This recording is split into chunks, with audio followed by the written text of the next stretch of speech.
Selamat datang kembali di channel Sisi Utara. Kali ini, kita akan menyelami dunia yang jarang dibicarakan orang secara terbuka, tapi diam-diam dicari jutaan orang di seluruh dunia. Jepang, negeri sakura yang terkenal sopan, disiplin, dan penuh tata krama. Ternyata juga menyimpan industri yang membuat banyak laki-laki terdiam penasaran. Industri AV atau Adult Video. Ironis, sebuah bangsa yang tabu bicara soal seks di ruang publik justru jadi produsen film dewasa terbesar di dunia. Pertanyaannya, bagaimana hal ini bisa terjadi?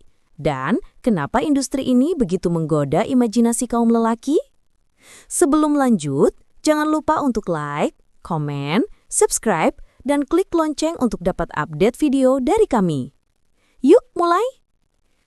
Sejarahnya dimulai tahun 1960-an. Saat itu, hanya ada film erotis terbatas yang diputar diam-diam. Tapi saat kaset video diproduksi tahun 1980-an, semuanya berubah. Jepang tiba-tiba banjir produksi film dewasa. Dari sinilah istilah AV lahir. Hari ini, ribuan judul AV diproduksi setiap tahun di Jepang. Angka ini menjadikan Jepang salah satu pusat hiburan dewasa terbesar di dunia, bahkan menyaingi Hollywood. Bedanya, jika Hollywood menjual fantasi lewat superhero, Jepang menjual fantasi lewat tubuh wanita. Siapa wajah utama industri ini? Tentu saja para wanita. Mereka direkrut dari agensi model, universitas, bahkan ada yang awalnya hanya pekerja kantoran biasa. Ada yang hanya muncul sekali, lalu hilang.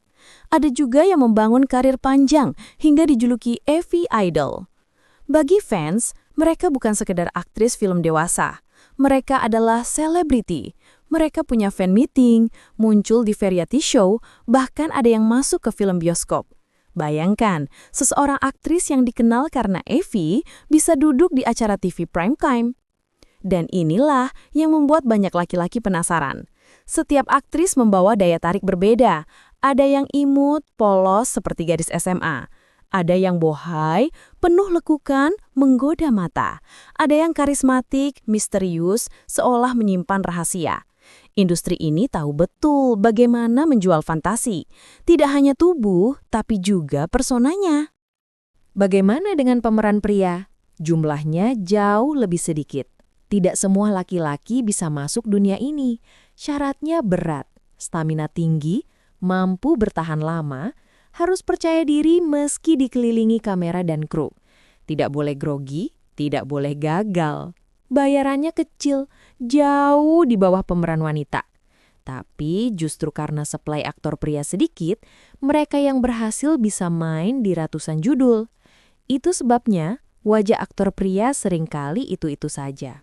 Para penonton mungkin tidak sadar, tapi sebenarnya hanya ada segelintir pria yang jadi bintang tetap di balik ribuan film.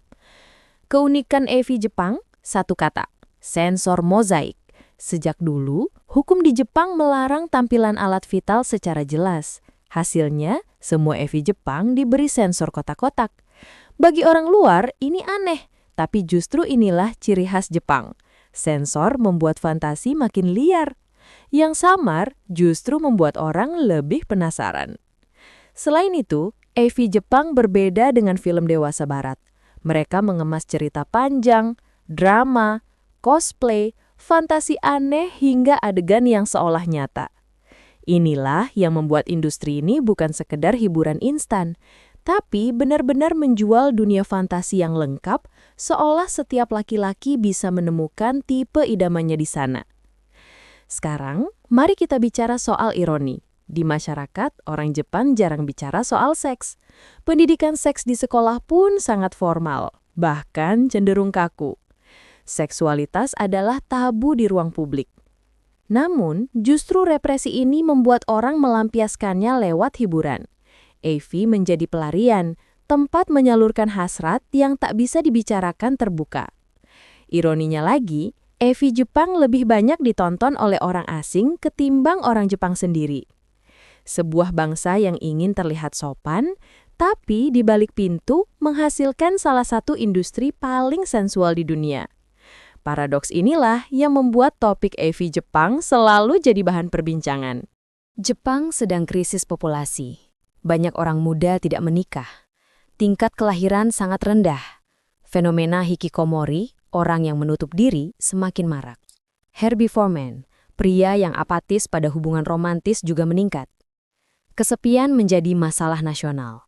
Dan di tengah kesepian itu, industri AV menjadi substitusi. Fantasi menggantikan realita.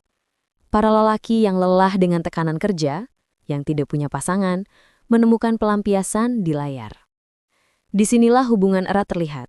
Demografi, psikologi, dan industri AV saling terikat. Jepang tidak hanya menjual hiburan, mereka menjual solusi bagi rasa sepi warganya.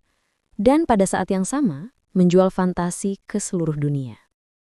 Tentu saja industri ini tidak hanya berisi glamor. Ada sisi gelap. Banyak aktris masuk dengan iming-iming uang, tapi berakhir dengan trauma dan stigma. Ada yang pensiun dini, kesulitan mencari pekerjaan lain, bahkan mendapat tekanan sosial berat. Belakangan, sejumlah organisasi di Jepang mulai memberi perlindungan hukum dan psikologis bagi para mantan aktris. Sebab, meski dunia ini terlihat gemerlap di layar, realitanya penuh tekanan. Di dunia AV Jepang, daya tarik utama bukan hanya tubuh, tapi juga karakter yang dimainkan.